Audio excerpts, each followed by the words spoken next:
مومنو، اللہ کی اس مہربانی کو یاد کرو جو اس نے تم پر اس وقت کی جب فوجیں تم پر حملہ کرنے کو آئیں تو ہم نے ان پر آندھی چھوڑ دی اور ایسے لشکر نازل کیے جن کو تم دیکھ نہیں سکتے تھے،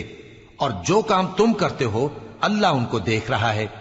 جب وہ لوگ تمہارے اوپر اور نیچے کی طرف سے تم پر چڑھ آئے اور جب تمہاری آنکھیں پھر گئیں اور دل مارے دہشت کے گلوں تک پہنچ گئے اور تم اللہ کی نسبت طرح طرح کے گمان کرنے لگے، اس موقع پر مومن آزمائے گئے اور سختی سے ہلا ہلا دیے گئے۔ اور جب منافق اور وہ لوگ جن کے دلوں میں بیماری تھی